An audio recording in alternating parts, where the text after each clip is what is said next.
Hello. लग्नानंतर होईलच प्रेम या मालिकेच्या एपिसोड रिव्ह्यूमध्ये आपल्याला बघायला भेटते की रम्याच्या फेक चांगुलपणाला भुलली नवविवाहित जोडपी नंदिनीला चकवा देत जीवाने गेममध्ये मारली बाजी. तर चला तर मंडळी, आपण 7 मार्चच्या एपिसोडमध्ये रम्याने खास नवविवाहित दाम्पत्यासाठी गेम बनवलेले असतात, त्यात जीवा जिंकतो. तर मग आजच्या भागात आपल्याला असं बघायला भेटतंय की पार्थ आणि काव्याने उखाणा घेतल्यानंतर जीवा आणि नंदिनी यांची उखाणा घेण्याची वेळ येते.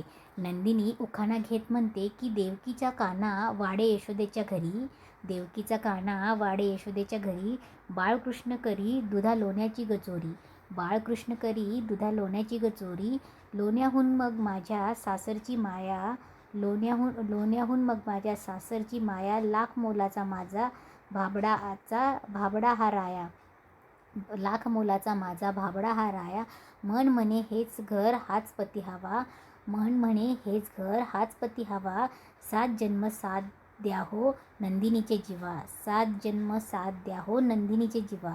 नंदिनीचा हा उखाणा ऐकून सगळे इतके खुश होतात, सगळ्यांना खूप जास्त आवडतो. मग जीवा उखाणा घेतो. जीवा उखाणा घेताना म्हणतो की तुम्हाला सुचते कविता आम्ही शोधत असतो शाई, तुम्हाला सुचते कविता आम्ही शोधत असतो शाई, तुम्ही मुरता गुलकंदासारखे आम्हाला सगळ्याचीच घाई, तुम्ही मुरता गुलकंदासारखे आम्हाला सगळ्याचीच घाई, तुमच्या विना मिनमिन असतो आमच्या स्वप्नांचा दिवा, तुमच्या विना मिनमिनत असतो आमच्या स्वप्नांचा दिवा, आणि तुमच्यासोबतच वाढेल रोजचा संसार नवा, आणि तुमच्यासोबतच वाढेल रोजचा संसार नवा. जरी कळस मानले स्वतःला तरी डोळस असते बाई, जरी कळस मानले स्वतःला तरी डोळस असते बाई, नंदिनी या विठ्ठलाची होशील ना रखुमाई, नंदिनी या विठ्ठलाची होशील ना रखुमाई. जीवाचा हा उखाणासुद्धा सगळ्यांना खूप आवडतो.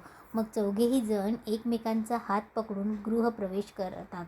सगळी मनासारखं होत असल्यामुळे ते भावूक झालेले असतात. नवी जोडपी घरातल्या सगळ्यांचा आशीर्वादही घेतात.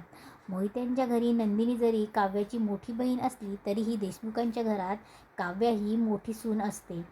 त्यामुळे जीवा आणि नंदिनी दोघेही काव्या व पार्थच्या पाया पडतात. या सगळ्या दरम्यान वसू आणि रम्या कुठेही नसल्याचे मंजूच्या लक्षात येतं. युग जेव्हा त्यांना फोन लावतो तेव्हा घरातच बेल ऐकू येते. मग सगळे आतमध्ये जातात तर दोघेही आधीच घरी आलेले असतात.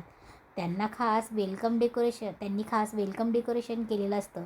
सगळ्यांना पाहून आश्चर्य वाटतं. काव्य मात्र रम्यावर अगदी अंधळा विश्वास ठेवत असते. त्यानंतर सगळेजण गेम खेळायला बसतात. जीवा आणि पार्थ दोघेही अति आत्मविश्वासू असतात की आम्ही या दोघींनाही हरवून दाखवू. पण काव्य आणि नंदिनी सुद्धा काही गेममध्ये कमी नसतात. रम्याने एक गेम शोधून काढलेला असतो ज्यामध्ये ती दोन्ही नव्या नवरीच्या हातात छोटे छोटे हार्टचे तुकडे देतात. त्या दोघींनी मुठीमध्ये ते बंद करायचे असतात. पार्थ आणि जीवाने हे हाताच्या 2 बोटात सोडून दाखवायचे असतं. आपल्यासमोर मुली आहेत त्यामुळे आपण ते सहज उघडवून दाखवू असं त्या दोघांना वाटतं. पण जेव्हा जीवा खेळायला सुरुवात करतो तेव्हा त्याला नंदिनीची मूठ काही उघडता येत नाही. मग तो माइंड गेम खेळतो. मुद्दाम तिला चॅलेंज देतो की ती सुद्धा मूठ उघडून त्यातले हार्ट घेऊन दाखव असं चॅलेंज देते. तो मुद्दाम तिच्या नजर बघत असताना पटकन हातावर मारतो, त्यामुळे हार्टचा तुकडा उघडतो आणि जीवा तो झेलतो. अशा प्रकारे हा गेम जीवाने जिंकलेला असतो. तर मंडळी, आता बघूया रम्याचा पुढची चाल काय आहे, आणि असेच एपिसोड बघण्यासाठी या चॅनलला लाईक, सबस्क्राईब आणि शेअर करा.